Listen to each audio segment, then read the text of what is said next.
Well, it's Wednesday. We are halfway through the work week.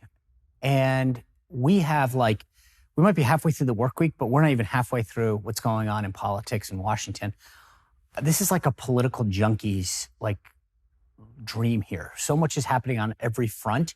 And the best part is you're in the right place, because I'm going to tell you about it all. Anyway, the government is headed for a shutdown. We've been saying that all week, but now we're down to 4 days. And I think it's gotten tied into a bigger knot. Put it in the bank, mark it down. The government is shutting down Saturday night. And I don't see it happening or opening anytime soon. I think the military factor will change things a little, but I'll talk about that in just a minute. The House is starting to move 4 bills, but it doesn't really matter. I mean, the timing is such that they're not going anywhere. The Senate's not doing anything on their end. So this is all for show and posturing. What it's going to mean, though, guess what? That's the beautiful thing. I'll tell you about it in a minute. Speaking of closing, Target is about to shut a bunch of stores in blue cities. Of course, no one's mentioning that they're blue cities controlled by blue folks because of crime, that the policy of them. But I'm going to explain that in just a little while. And then Biden yesterday, he's out pandering to the UAW, those United Auto Workers, saying he favors a 40% increase in their pay. He was there for a total of 12 minutes and then went to a fundraiser where he took a ton of money in. And tonight, I mean, it's debate night. I actually don't know that people know this. I mean, you guys do because you watch the show. But I honestly don't think that after the first debate, there's a ton of people that are going to care. I'll be interested in the ratings, but will it move the needle? I think we'll talk about this in a minute, but this is an interesting dynamic. These debates were supposed to get to allow us to know these candidates better. I think this is a bunch of people auditioning to figure out who gets to take on Donald Trump, maybe, maybe not. And we are going to speak to Mark Halperin about this. We had a great conversation this morning. You can be part of that conversation tomorrow morning as well. We call it debate prep. It's at 9 a.m. Eastern. I'll talk about that a little later. But Mark Halperin's going to give us his analysis of who needs to do what this means for a lot of these candidates. Is it do or die? As you know, Mark has been covering this kind of stuff forever. And he knows these candidates. He knows the operators in each one of them. So they're telling him what they need to know, what we need to know. So, like I said, no lack of things to get to, plus some Hunter Biden stuff that's just amazing. Plenty to cover, not enough time. We're going to get to all of it. Let's get into it now.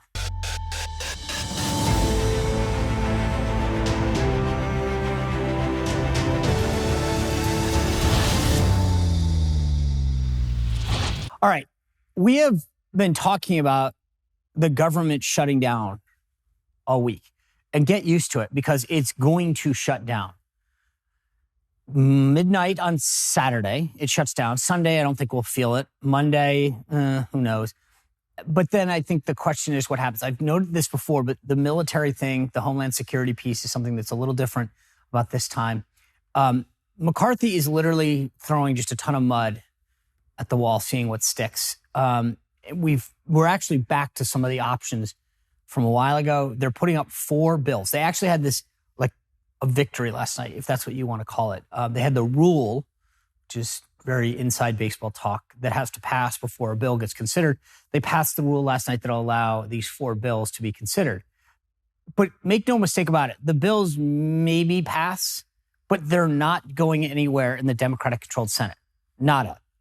So the Senate's already passed its bill. They sent it over to the House. The House is going to do these piecemeal things. Maybe. I don't even know that it happens. It's just, again, this is why this is so hysterical. We were down to the 11th hour once again. I mean, this is what they said they didn't want to happen. And here we are. McCarthy's getting squeezed from all sides.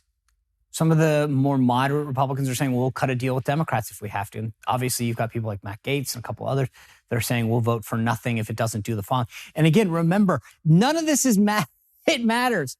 The Senate, I think I get it from tactically, squeeze the Senate. But, this is the problem. And the thing that's so interesting to me, and we'll get into a poll that just came out, Republicans right now, Americans think that they are the ones to control the economy. And the same poll shows that they're feeling very pessimistic. I get it. I mean, you just have to be out there pumping gas, buying food, looking at the housing market, interest rates.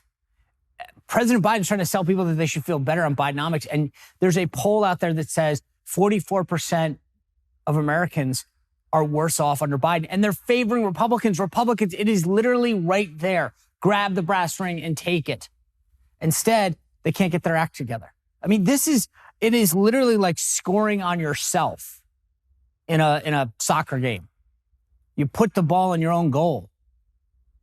This is literally, you can't ask for a better environment if you're a Republican to run. I mean, Biden, imagery-wise, can't get down a flight of stairs, mumbles through sentences. The policies are horrible.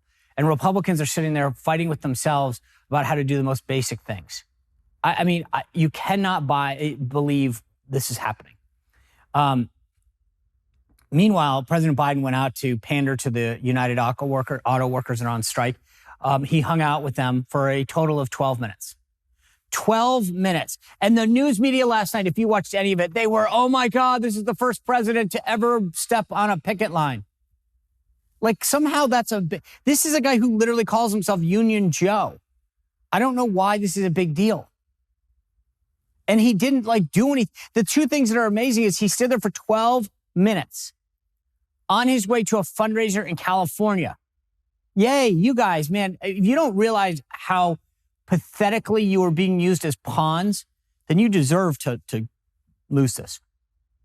After the 12 minutes that he spent there, he gets asked, does he support the 40% increase that the union workers want? By the way, they want a 40% increase in terms of take-home pay.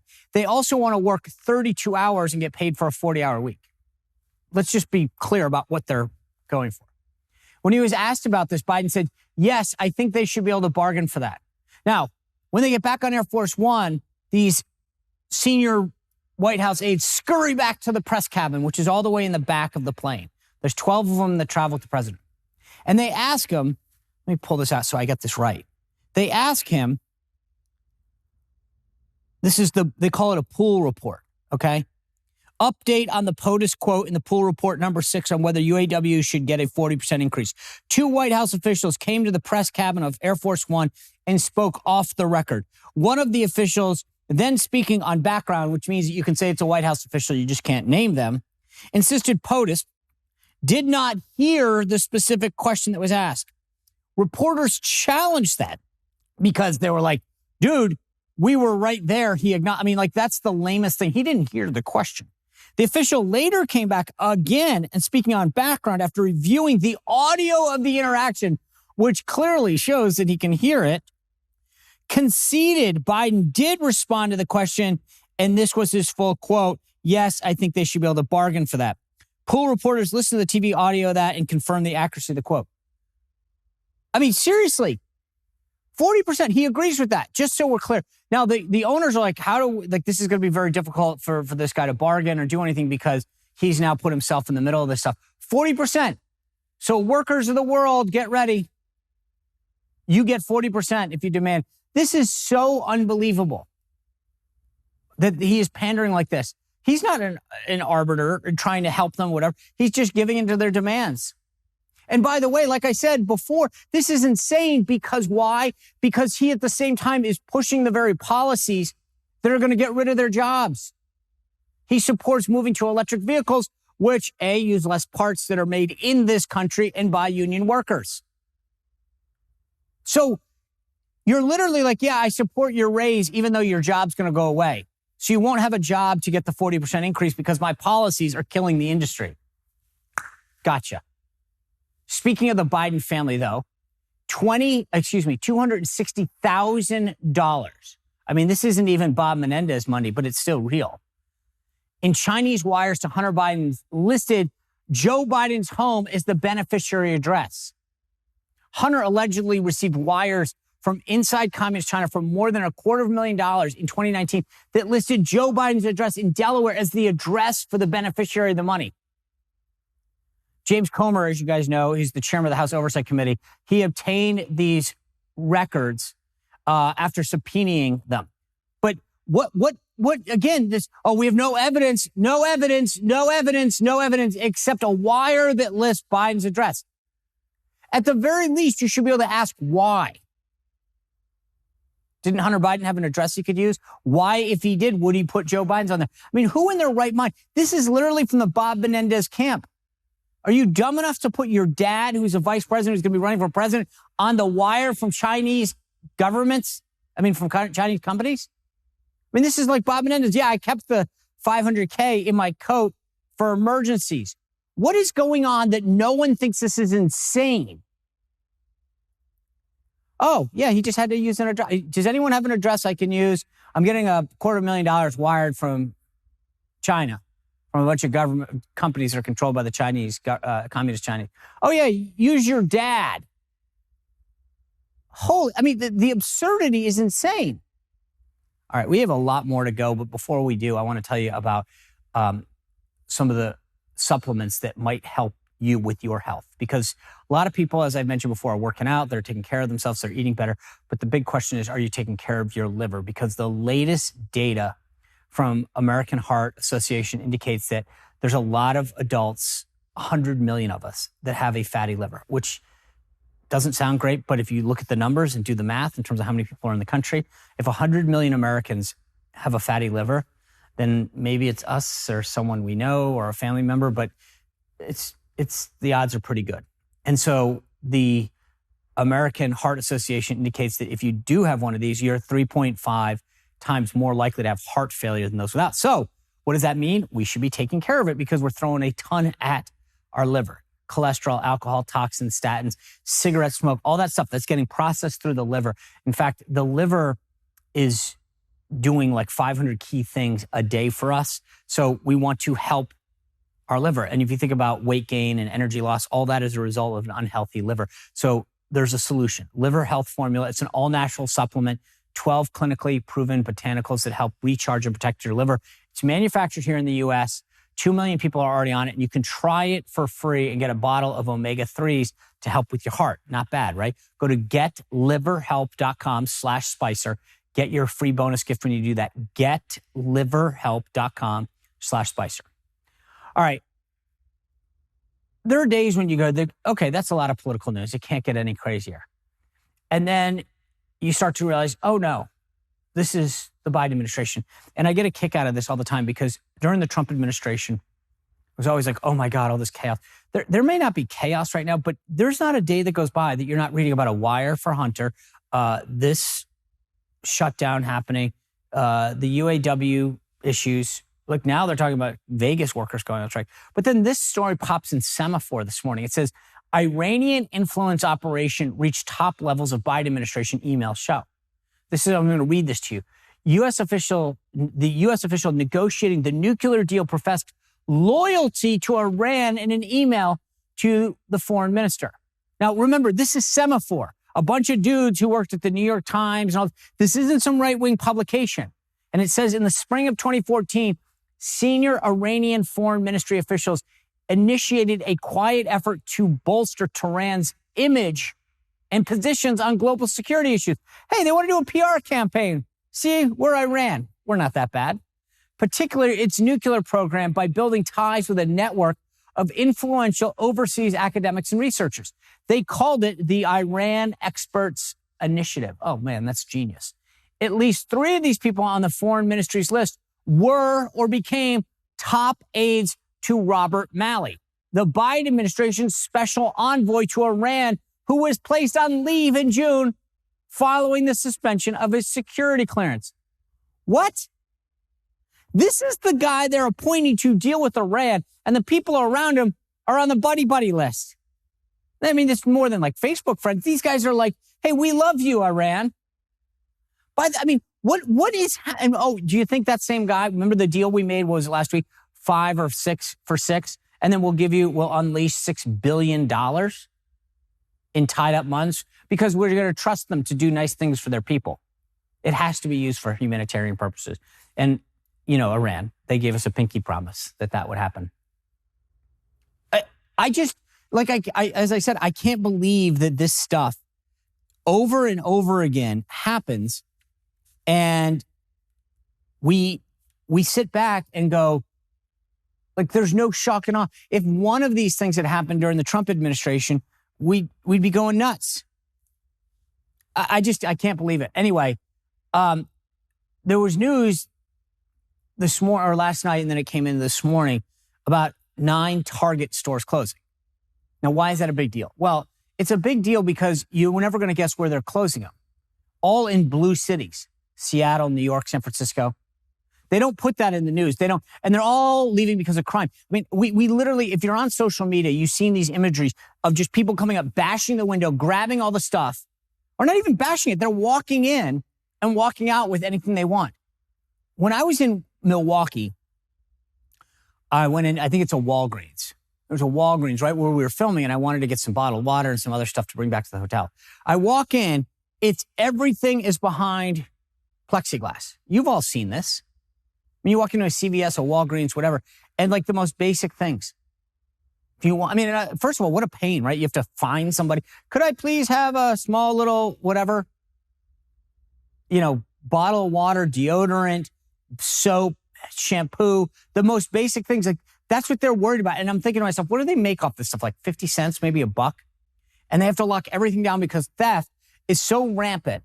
And you've seen the videos, you've seen these people walk in, and the store employees have clearly been told, just let it happen. We can't do anything. We don't want to get sued. The cops aren't going to do anything. They'll let them go. So just let them do it.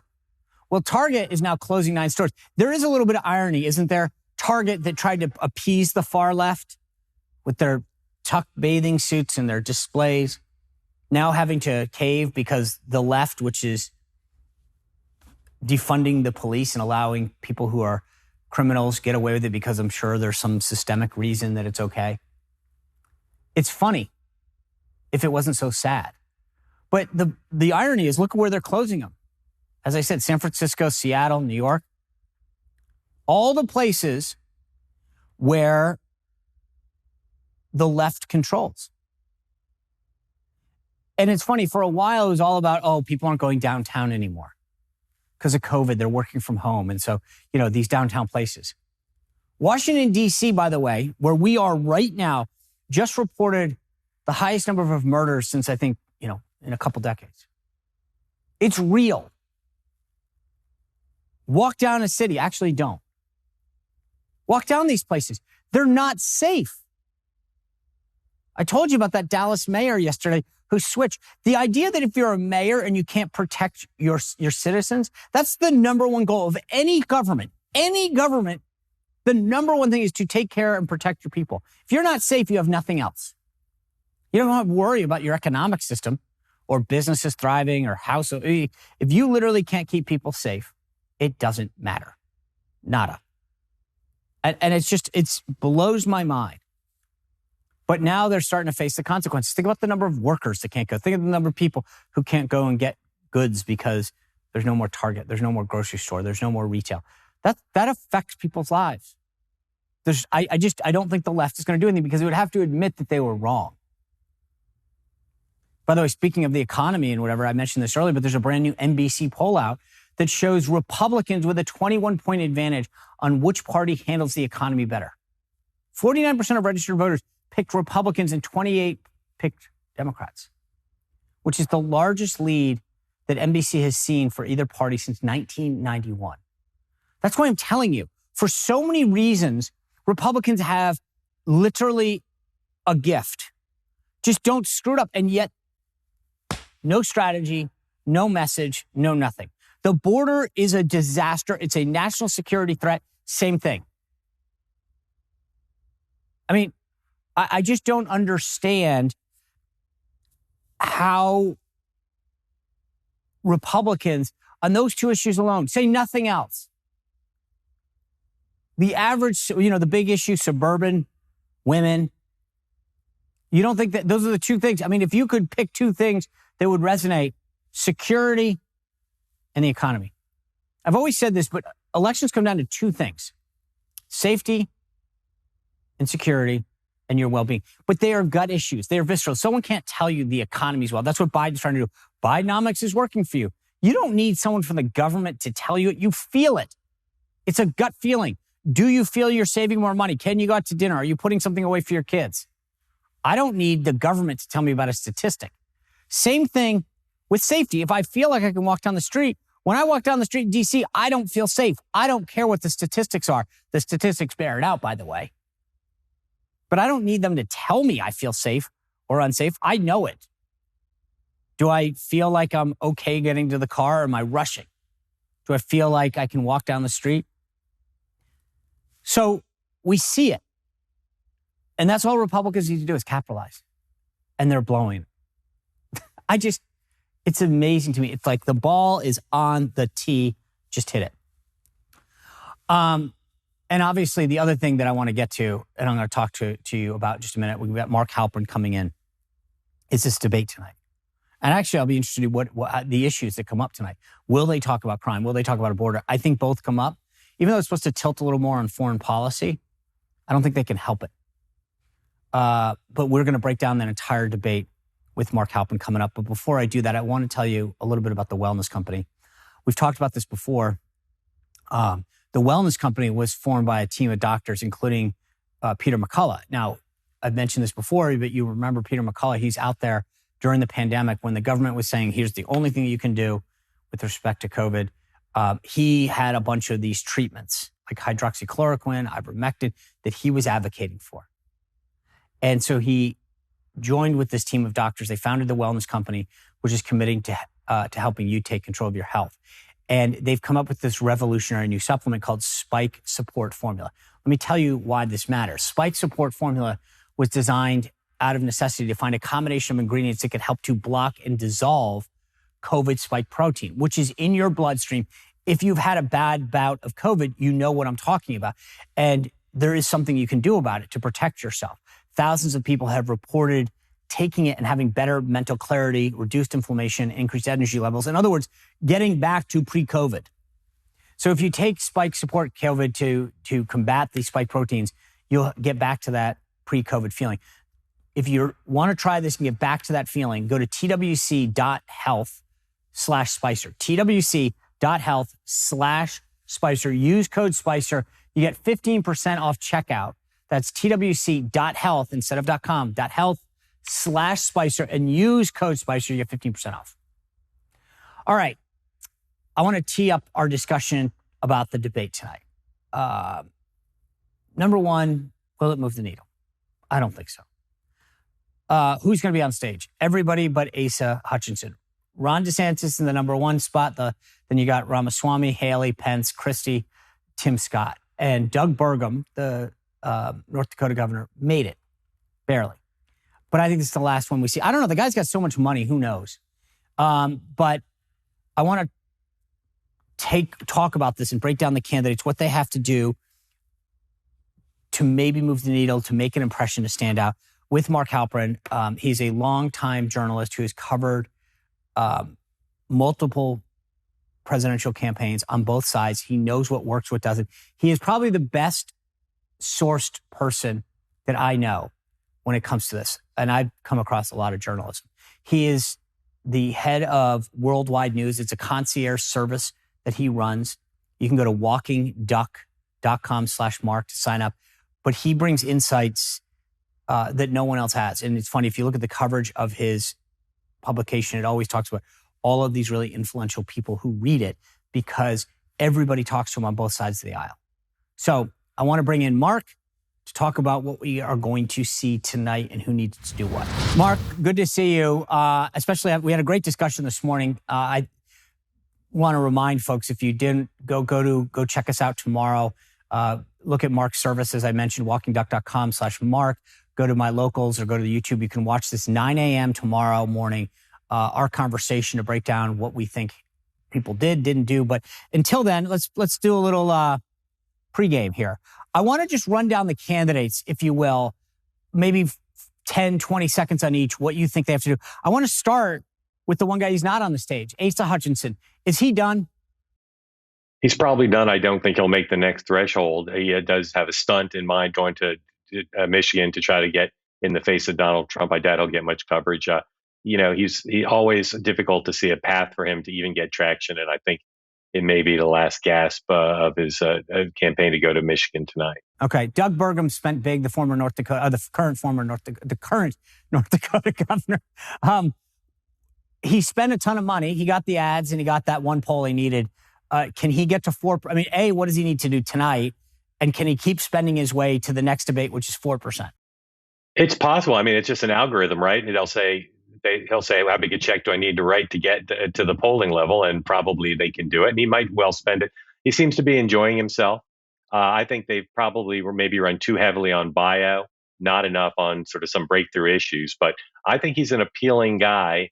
He's just running in a cycle where this is not the profile that's going to break through. Yeah, just do me a favor as a friend. Remind me if I ever make that much money and I'm spending it to get on a debate stage to not do that. And that, no matter how fun that is, that's not where I'm spending my money.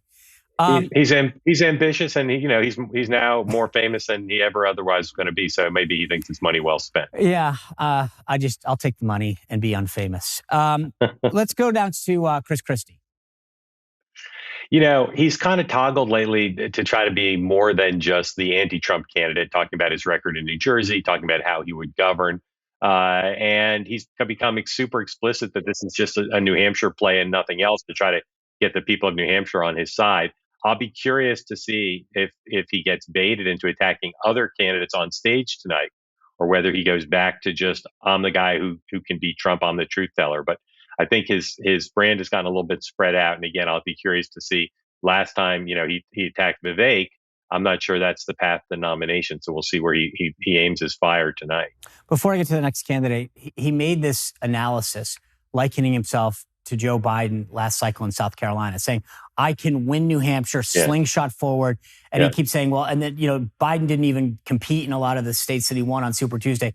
Do you think that that's an oversimplification, or is that a realistic strategy? Well, of course, it's an oversimplification, but right now, if you're looking at the top three scenarios where Trump's not the nominee, Christie wounding him in New Hampshire is on the list of top three, right, just because of the absence of other things. He does have a ceiling of support because there's so many Republicans who say in every poll, including New Hampshire, they won't vote for him. But there is still this question of where will the independents go? If there's no Democratic contest at all and the independents have to go someplace, not impossible he could finish a second that the press would judge to be good enough to wound Trump. Obviously, it raises the question, where does he go next? Right. Well, I'll tell you what, and I don't want to get off on a tangent on this, but I liken Christie in New Hampshire to Darrell Issa back in the Gray Davis recall, which is he goes full steam at Gray Davis, makes the case that Gray Davis should be recalled, and then people say, all right, let's get Schwarzenegger. And I think that Christie could get people to believe, hey, Trump can get beat. I'm just not the guy to do it. Yeah, it's a perfect metaphor. And again, look, remember, his running was, I think, pretty much predicated on, I'll do to Trump what I did to Marco Rubio in 2016.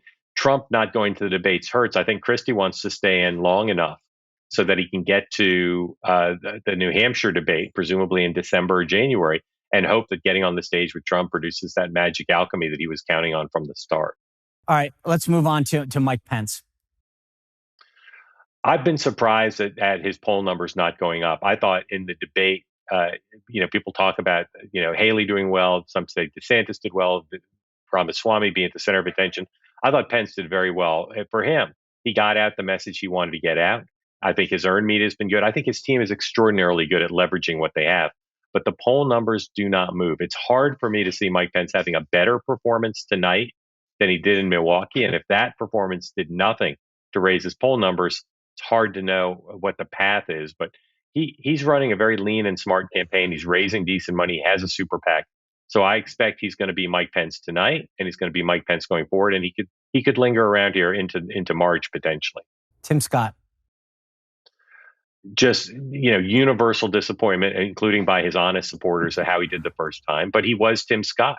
And in fact, he said in some interviews since the first debate, I'm going to keep being Tim Scott. Tim Scott's a nice guy, very well liked by his Senate colleagues. But as you and I have discussed, no clear issue that he's running on that really breaks through with Republican voters. A generous super PAC, spending money on his behalf. But I'd be surprised if he did anything much different tonight.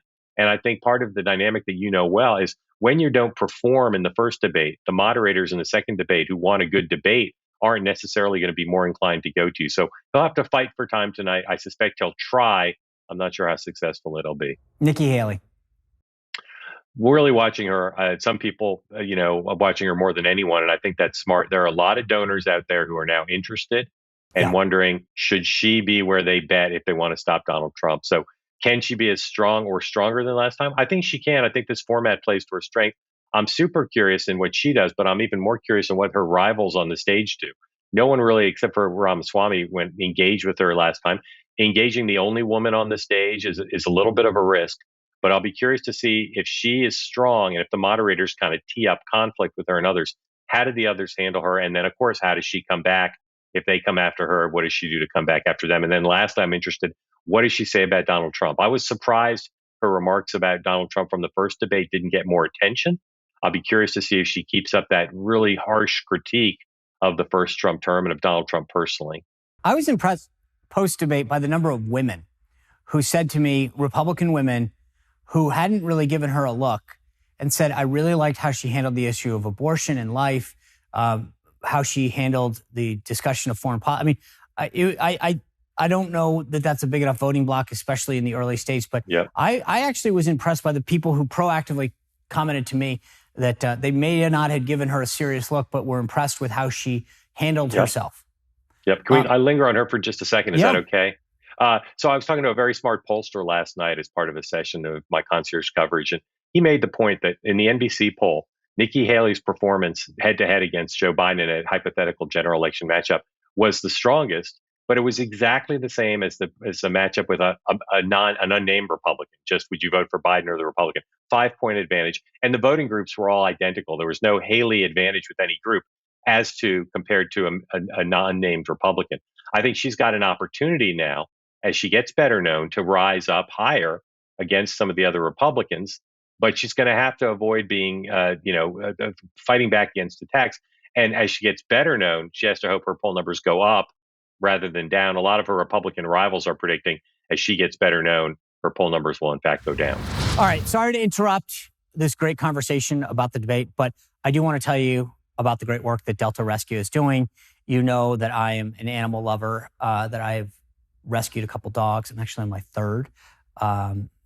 But Delta Rescue is an organization that is making sure that all of these dogs that are rescued, that are abandoned, that are left in the wilderness, sometimes people can't care for them. Sometimes, they just abandon them for whatever reason. Well, Delta Rescue comes in. They are a no-kill shelter. They are a super sanctuary. They're the largest in the world when it comes to this.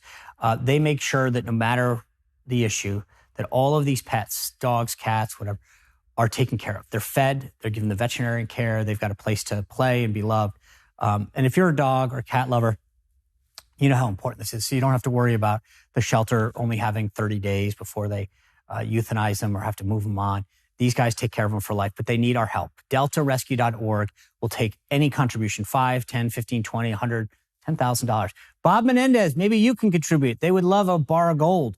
But you know what I'm saying? Any contribution, this is what these guys do on a daily basis to make sure that pets are taken care of, that are abandoned, and we don't have to worry about it. DeltaRescue.org. Go there. They'll send you a newsletter and some great examples of the work that they're doing. So please help support Delta Rescue. DeltaRescue.org is where you can go to help. So let's pause on the South Carolina, because I just did Scott and then Haley. Do you think both of them make it to South Carolina? My guess is no. I think at least one of them will be out, and they'll use the moment to endorse, whether that's to endorse Donald Trump, the inevitable nominee at that point potentially, or to endorse whoever's become the alternative to Trump.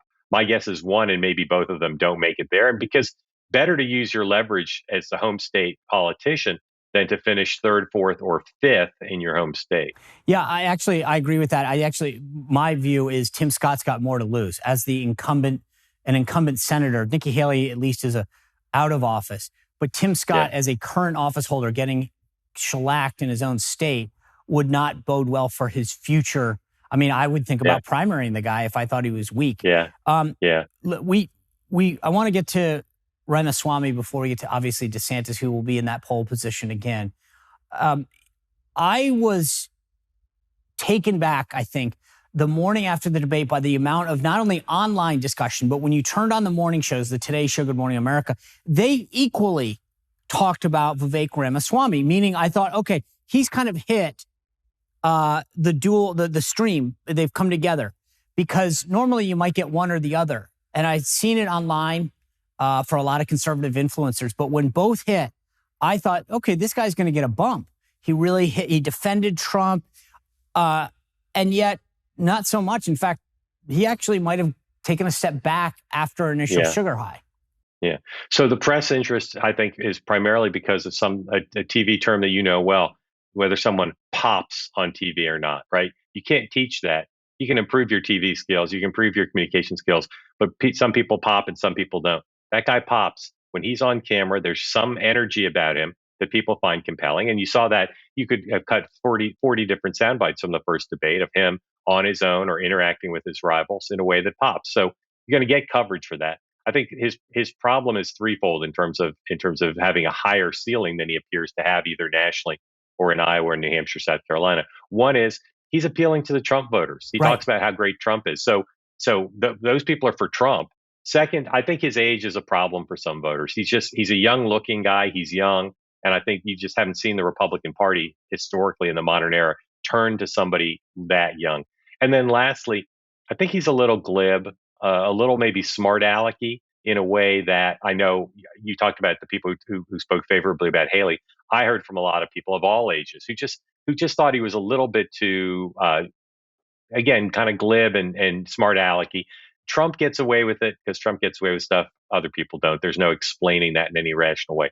But I think that's produced a bit of a ceiling. And the question I have about him tonight is, does he have a second act? Does he have does he try to act more mature? Does he try to fill in the policy in a less kind of, again, glib way and a more substantive way? Or does he just act the same way, which is generally the way he acts? I haven't seen him play tennis with his shirt off in the run up to this debate, but we'll see metaphorically if he's puts his shirt back on and maybe some tennis whites and it plays a little bit more formally tonight to try to expand people's conception of. Yeah, I asked this question after the first debate. Republicans, I think especially establishment Republicans, and I think a lot in Iowa and New Hampshire, believe still in a level of respect and decorum. And I think that when you're 38 years old, you've never served before, and you're going after these guys and calling them names, there's a little bit of backlash from a lot of folks that said, hey, we might agree with you on a lot of these issues, but you don't need to act, to your point, glib. My word was disrespectful. I wondered how much it played out. I also think, to your point, my kids love to watch America's Got Talent. And I always think it's interesting when they come back and they'll say, your first act, to your point about does he have a second act? They'll say the first time you came out, you wowed us. We wondered whether that was it or you had more. And I think you're right. Is that is he a one-trick pony, or does he come back out and be more serious and substantive? Because if he can combine those two, maybe. But if it's just another shtick, I don't think that people are going to buy it. They want a little substance there. Yeah, my prediction going into the first debate was that Brett and Martha would gear things towards letting Christie go at DeSantis. In the absence of Trump, that seemed to me to be like the two battle of the titans that they could have teed up. I don't know if that was their intention, but they never got there because it was mostly about Ramaswamy against the field. Right. And again, I wonder tonight, Dana Perino and her colleagues, are they gonna give him a rerun and see how he handles it? Or does that not interest them because they figure, well, that happened in chapter 1. Chapter 2 is going to be more about Nikki Haley or more about DeSantis or more about everybody ganging up on Trump, whatever it is. But I'll be curious to see if it organically or in a less organic way gives him the opportunity to be the same guy he was the first time. Again, to repeat the point, does he take that opportunity? That's his shtick. Or does he take some of the snot out of his nose and behave a little bit more maturely? So let's talk about the last candidate up there. There is a general belief that I subscribe to that DeSantis needs to come A game tonight. He passed last time. If this was pass fail, he passed. And I think people said he did what he had to do, but he didn't further his cause. Yeah. I think tonight, this is the last look for donors who say, dude, no, I thought you did a great job as governor. I'm just not sure you're ready to take on Trump. I certainly think that his path forward becomes a lot harder if he's not the standout tonight. But the super PAC still got tens of millions of dollars left as far as we know. So he can struggle on. His team has been frustrated in looking for opportunities to get favorable coverage. They've really overhauled their operation. You probably see it in your inbox as I do. You get the schedule now, you get highlights from his interviews. They're really trying to put him more in the conversation because being in the conversation in this contest, if you're not Donald Trump, is exceedingly difficult. The debate, even without Trump, is obviously the marquee moment to dominate the news. I know they've worked hard at debate prep. I know that their intention is for him to do even better. But remember, the reviews were pretty good. His team spun very hard, but after the polls and others suggested he was seen as a standout performer. He got pretty good coverage from it.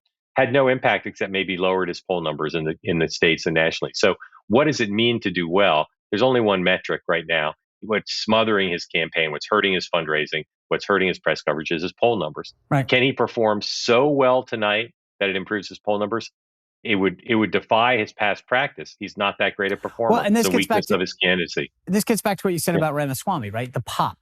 At some point, you can spend a ton of money. If someone doesn't pop, they don't pop. You can't make them be who they aren't.